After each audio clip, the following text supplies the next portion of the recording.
J.D. Vance leaned into his mic and said it low, but not low enough. "Go back to the zoo." 6 words. 6 words that didn't just stain the moment, they ignited it. Because the room heard it, the audio caught it.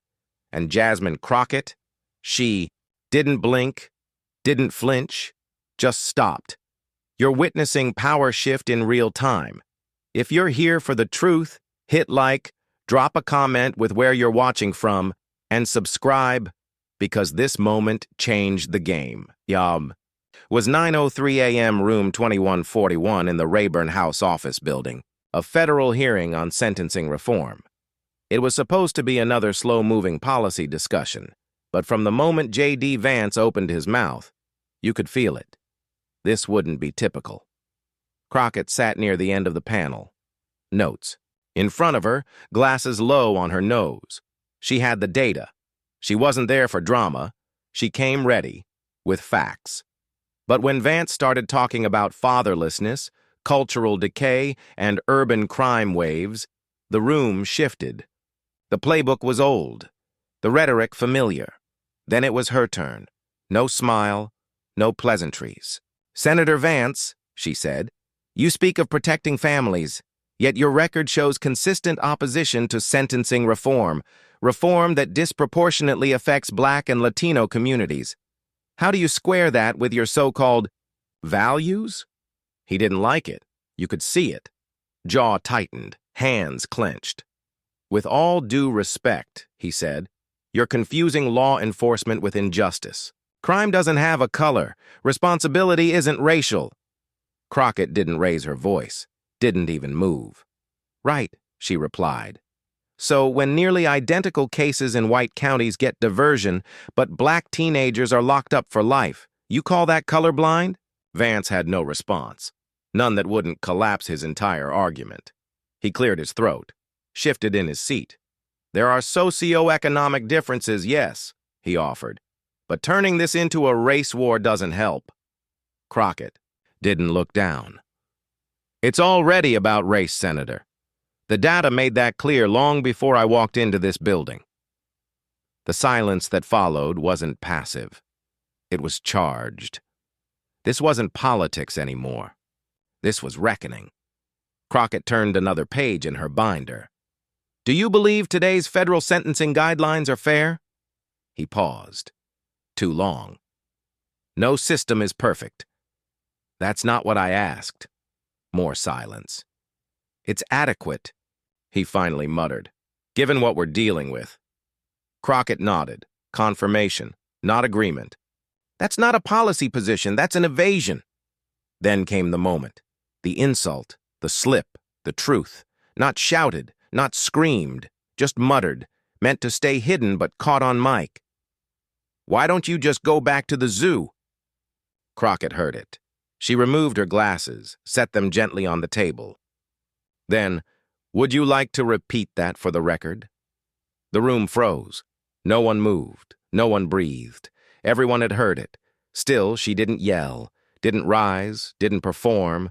She just looked him in the eye, waiting, not for an apology, for accountability. Vance said nothing, shoulders locked, eyes down. "I'm going to ask again," she said, calm but direct. "Did you just tell me to go back to the zoo?" His eyes darted, side to side, toward aides, toward the chairman. Still, no response. He cleared his throat. "Oh. I don't think that's an appropriate line of questioning." Crockett leaned in. "Neither was your comment, Senator, but here we are." The chairman shifted.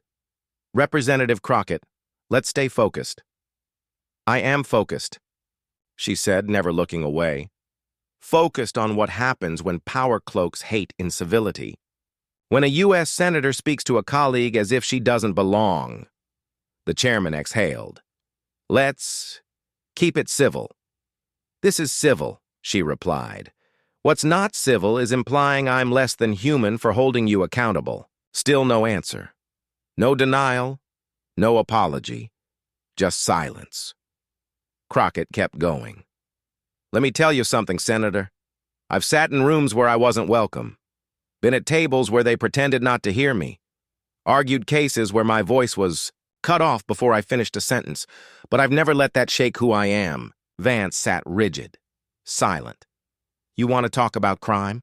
Let's talk about stolen opportunity. Let's talk about gutted schools, redlined neighborhoods, shuttered clinics, and overflowing jails. That's crime, Senator, and it didn't start in the streets. It started in rooms just like this one. Now it was no longer about a slur. It was about what the slur revealed. These moments don't come out of nowhere, she said. They come from assumptions that have never been challenged. Finally, Vance looked up, briefly. She didn't blink. Let me be clear, she said. I'm not asking for your apology. I don't need your regret. I want the record to reflect what happens when unchecked power reveals itself, when privilege believes it can degrade and move on without consequence. She turned. Mr. Chairman, I'd like the clerk to isolate the senator's last comment for the official record. A quiet ripple spread through the staffers. One reporter mouthed, "She's not letting this go." She wasn't, because this wasn't just about her. It was about everyone who'd been told they were too loud, too angry, too much, just for stating the truth. She wasn't defending herself, she was defending them. I will yield when I am done, she said, but I will not yield my dignity. Not today, not in this room, not to anyone. Still, Vance sat silent. One of his aides leaned in to whisper. He didn't respond, and then, Representative Crockett has the floor, came a voice. Representative Teresa Hanley, 30-year House veteran, rarely speaks. But when she does, it carries. She has the floor. Let her finish. Crockett turned, back. You know, she said, softly now, people think microaggressions are small, harmless, forgettable. But this, what you did, is exactly how they work. You say it under your breath, and you count on the room to look away. Still no answer. She didn't need one. I'm not looking away, she said, and neither is the country. The chairman tried again. Let's stay on topic. Criminal justice. I am, she said, because this is criminal justice. What we allow, what we excuse, what we bury when no one's watching. The clerk passed the chairman a note. He read it, then looked up. The audio has been isolated. It's confirmed in the record. There it was. Official. No speculation.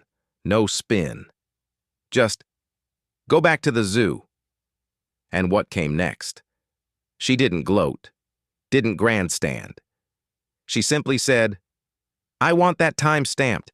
I want the record to reflect not just the words, but the silence that followed, because that's the story. Other lawmakers began speaking, some in support, some cautious, some trying to pivot. But it didn't matter. The moment had changed the room. When the chairman called a 5-minute recess, it wasn't for rest. It was because the air had shifted so much no one knew how to proceed. Staffers scrambled. Reporters rushed out. A clip was already circulating. Crockett didn't move. She stayed seated, calm, eyes forward, pulse steady.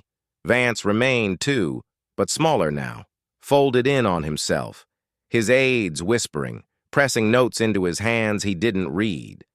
By the time they reconvened, 4 minutes later, not 5, the room felt altered. No chatter, no jokes. Even the chairman's voice was different. We'll resume questioning, he said. Representative Crockett, you may proceed. She adjusted her mic. Didn't sigh. Didn't glance at Vance. Thank you, Mr. Chairman.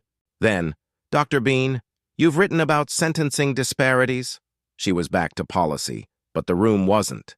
The insult hadn't passed. It had settled, like fog. And Crockett didn't need to bring it up again, because she'd already made it unforgettable. She had stayed, and staying, quiet, clear, unshaken, was the most devastating response of all.